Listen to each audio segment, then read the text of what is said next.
daughter of the Niben, by Sathir Longleat.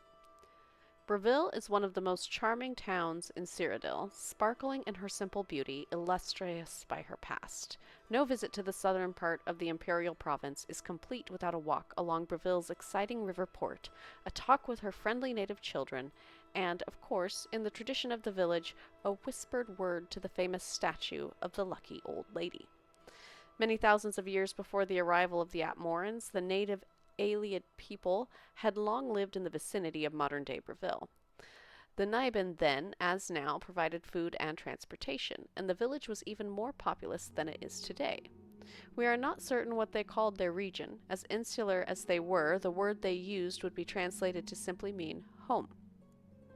These savage Ayleids were so firmly entrenched that the Bravil region was one of the very last areas to be liberated by the Alessian army in the 2nd century of the First Era. Though little remains of that era culturally or archaeologically, thank Mara, the tales of debauchery and depravity have entered into the realm of legends. How the Ayleids were able to survive such a long siege is debated by scholars to this day.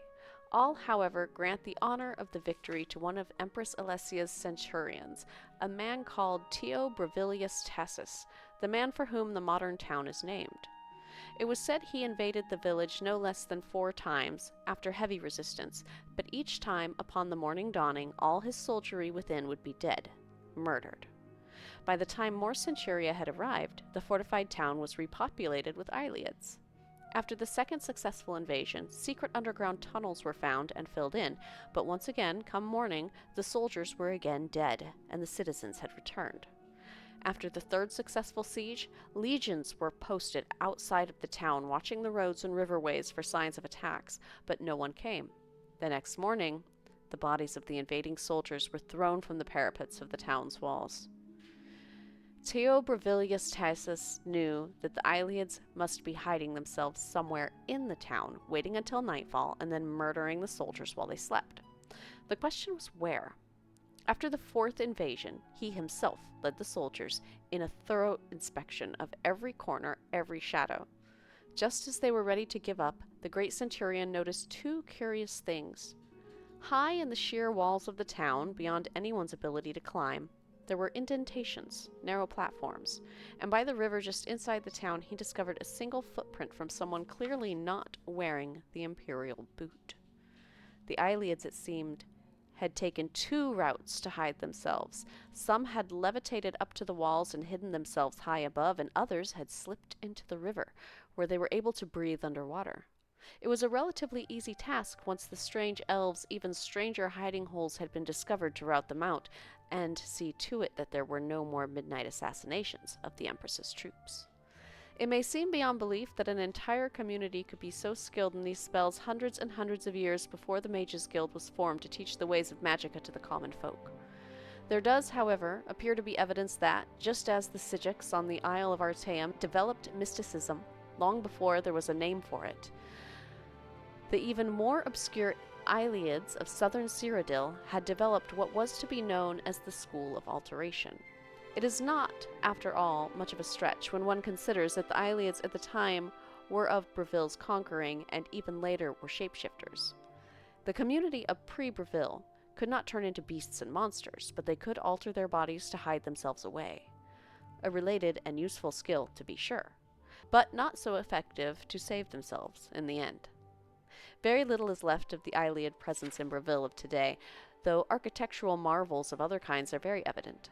As beautiful and arresting as the benevolence of Mara Cathedral and the Lord's Palace are, no man-made structure in Bravil is as famous as the statue called the Lucky Old Lady. The tales about the lady and who she was are too numerous to list. It was said she was born the illegitimate daughter of a prostitute in Bravil, certainly an inauspicious beginning to a lucky life. She was teased by the other children, who forever asked her who her father was. Every day she would run back to her little shack, in tears from their cruelty. One day, a priest of Stendarr came to Bravil to do charitable work. He saw the weeping little girl, and when asked, she told him the cause of her misery. She didn't know who her father was. "You have kind eyes and a mouth that tells no lies," replied the priest after a moment, smiling. "You are clearly a child of Stendarr, the god of mercy, charity, and well-earned luck." The priest's thoughtful words changed the girl forever. When she was asked who her father was, she would cheerfully reply, "I am a child of luck." She grew up to be a barmaid, it was said, kind and generous to her customers, frequently allowing them to pay when they were able to. On a particularly rainy night, she gave shelter to a young man dressed in rags who not only had no money to pay, but was belligerent and rude to her as she fed him and gave him a room. The next morning, he left without so much as a thank you.